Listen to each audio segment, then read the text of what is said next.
Hello everybody, this is Muzaffar and welcome to the fifth video of my Echo Framework series. In this video, we will add an environment config for our blog. So this is where we left off last time.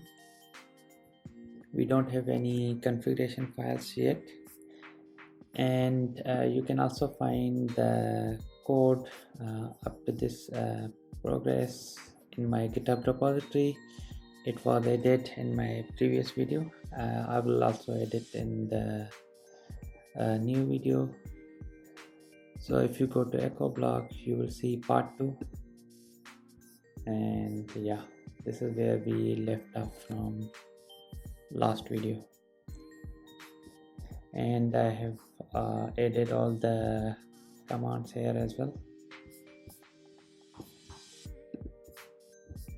So for our app configuration, the idea is to have a .env file with all the environment config for our application, and also a configuration struct. This struct will basically contain all the configuration from this environment file, but this struct will be used throughout our application. We will pass it throughout our application. So yeah, let's start by creating the .env file.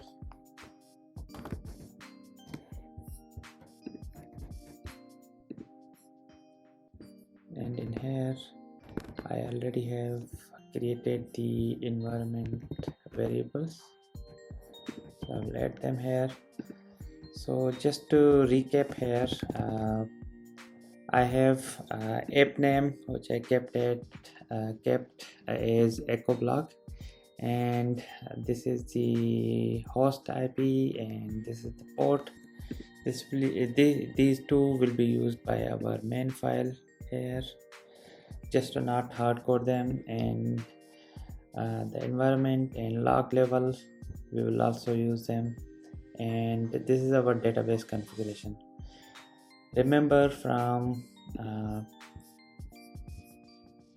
this environment variable that we were using to run migrations. So here all the configuration was hard coded, and every time we had to do it, like every time we have to export it, right? So yeah, in order to avoid that, we can keep it here. So what it includes is driver name, host, port, name of the database, and username and password. They are all set correctly. So the environment file is ready. Now the thing is, we need to parse this file somehow and like export it as environment variable, so our application can read those environment variables. So there is a good package to do that, which is called go.env. We can use this package to load environment variables from this file into our environment. So let's try to install this. I can use this go get command here. Go back to terminal, and I am in echo blog directory. I can just do go get,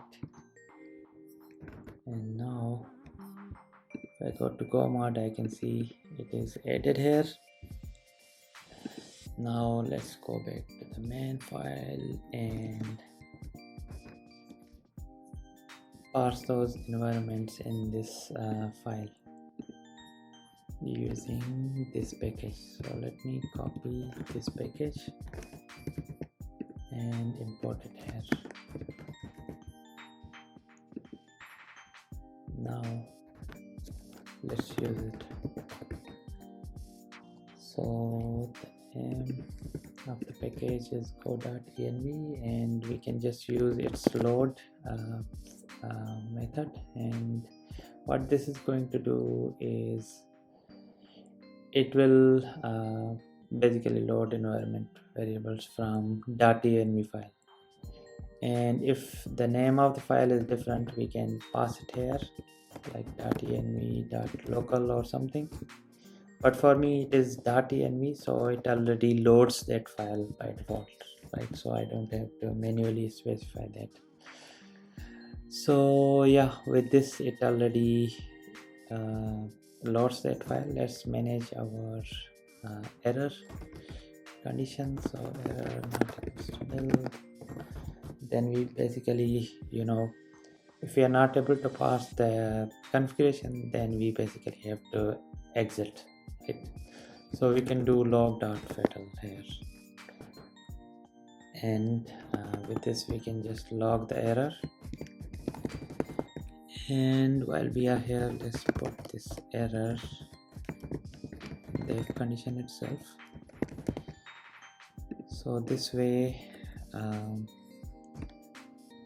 it already reads and loads the environments into our current progress.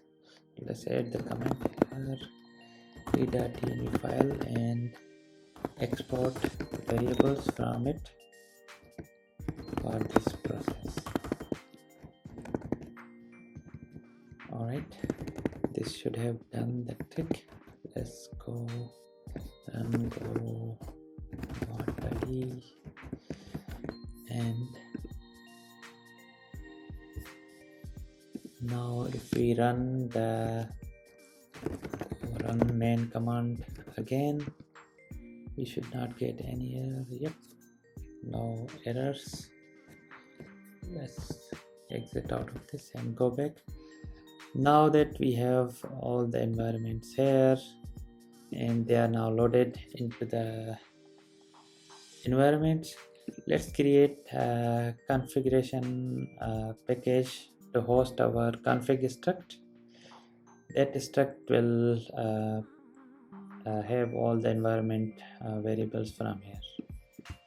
So yeah, let's create the package. There I can create a config package, and in there I'll create config.go file, keep it here, and package is config. And this is basically this will contain our app struct. So I already have done it. Let me copy it.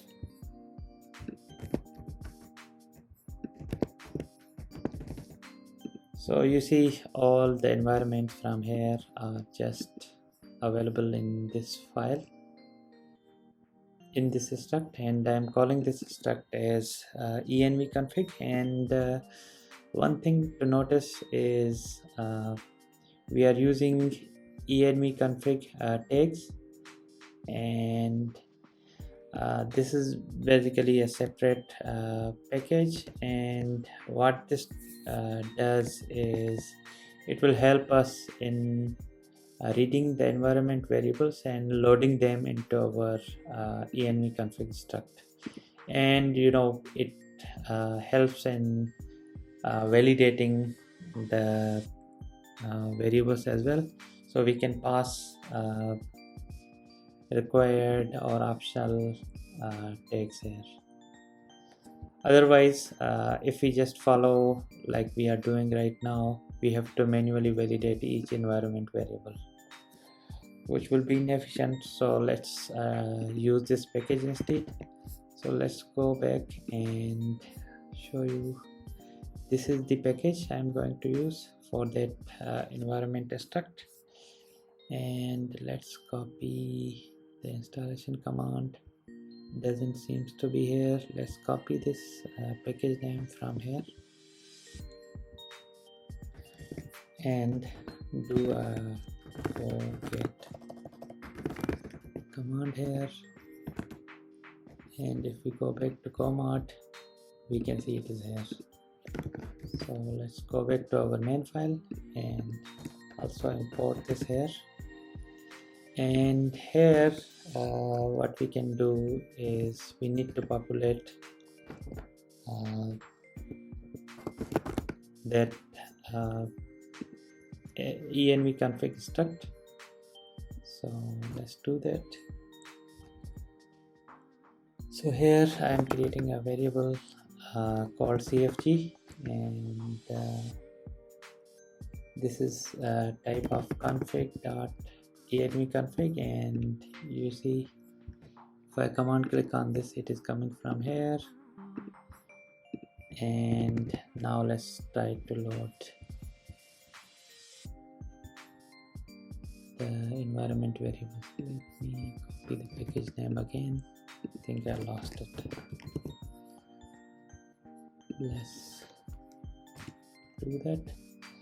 So here we can define error and env config, and with env config we have a process method available which takes in two parameters. One is prefix and another is struct itself.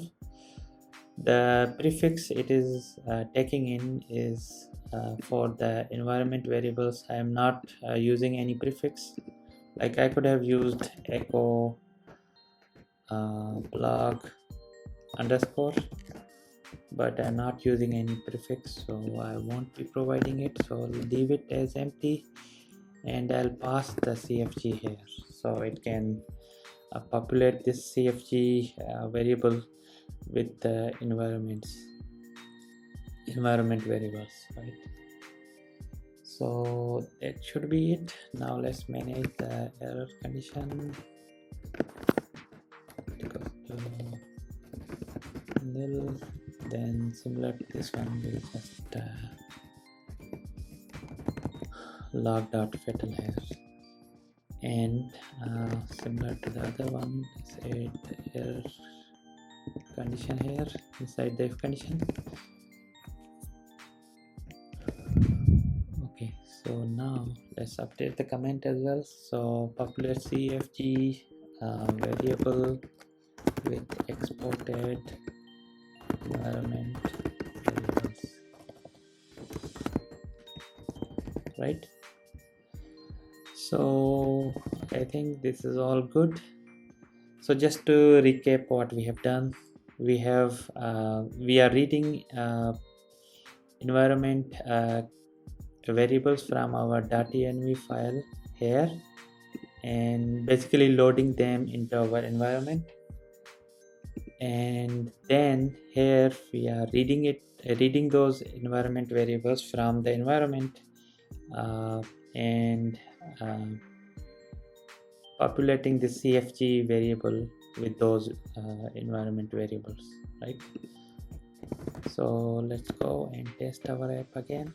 Before we do that, let's do command tidy, and now let's execute the application. So go run main.go. All right, we did not receive any error. Let's go back and test our environments.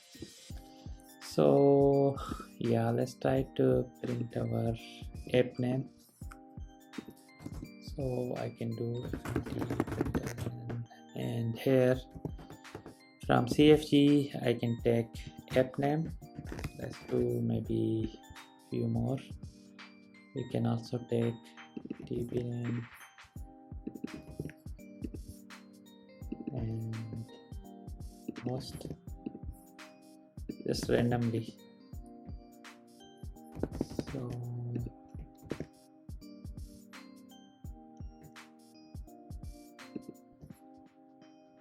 app name and db host, then finally db name. I mean, this is just for testing, right? So let's go back and run the application again. Yep, we can see the configuration being loaded into CFG variable, and we can read it back, and it is initially defined here in the environment file. So let's confirm the validation here. So we have required set for all of these variables. So let's see, let's say if we remove this from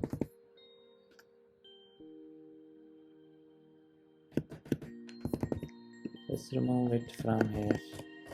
So we don't have any environment, so it won't be able to load it since we are saying this is required, right? So let's try to run the application again. So this time we get an error and saying dbpass value is missing, and you see the power of this library. We don't have to manually validate each environment variable, it does it for us.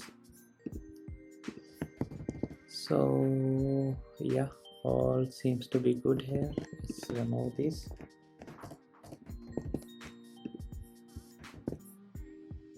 So since we are here, let's also utilize the host and the port from the configuration itself. So let's remove these hard-coded values here, and let's do fmt.sprintf, and here %s and %s. With this we pass cfg.apphost and cfg.apport. So now we are reading it from the environment file instead of hard coding it directly. And one other thing I noticed is the start is returning an error, and apparently we are not managing it. So in case we are getting an error while starting server, I think we should log it. So here we can use echoframework's logger to do that. So we can do e.logger and then fatal. So because we also have to exit upon failure, right? So yeah, that should be good. Let's try to run the application. So go run main.go. All good. It is using correct port and the host. So exit out of it and go back. Yeah, that is about starting the application. I think eventually we will update it even more, and I think we also have to manage the graceful shutdown. So anytime we receive any shutdown signal, we have to handle it gracefully. So we can keep to do comment here and handle it later maybe. So gracefully shut down the server here. We'll come back to this later. All right, I think we are good on the configuration part. And yeah, one more thing we can do is we can introduce Makefile just to make our life easier in executing the commands. So if we go back to the GitHub repository, you will see in last part we executed these commands, right, for creating a schema and this environment variable and up and down migration, right? This is kind of long command to remember, so we can instead create a Makefile with all these commands, right? That will be easier. So let's do that. So I can create a Makefile here, and I have prepared the commands for it. So let me paste here and explain. So basically this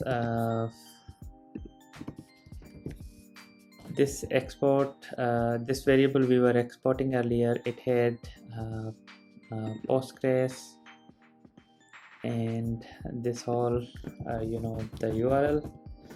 It is now created in this way, and I'm just declaring a variable here for this one, and later with up and down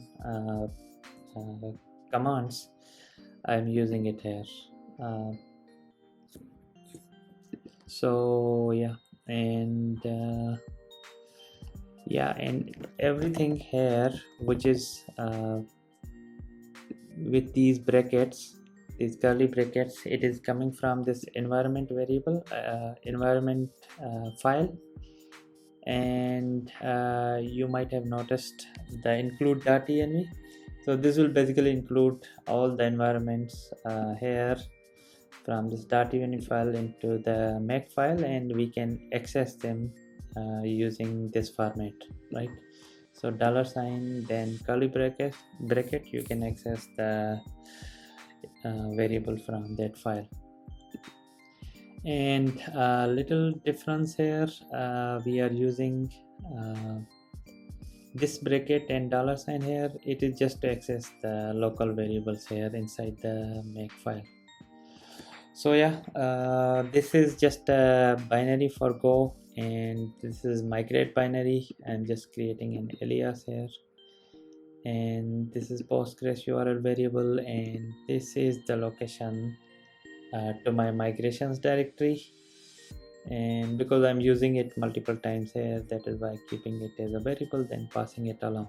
So later if we change it, we change it once. So even to start the application, I created this command, and this command will help us in running the migrations, and this is for undoing the migration, right? So let's save it and go back to the terminal and try to execute the command. Let's test start command first. So we can do make start, and yes, it is starting the application. Let's exit and go back and copy the migrations up command. Let's do migrations down command first, and before we do that, let's verify if we have Postgres running. We don't, so let's start it. And now let's do down command. So remember previously we executed the migrations. So now if we do make migrations down, it will just delete them. So yes, it has worked. Let's go back and copy the up command, and if we execute it, nice, it has executed the migrations again. Now we should have all the tables back. Let me stop my Postgres instance, and yeah, so I think you got the picture here, and we have all the configuration ready for database. So in next video we can start by creating a connection to the database, and yeah, let's take it from there. So that's about it for this video. Be sure to subscribe to this channel, and I'll see you in next video.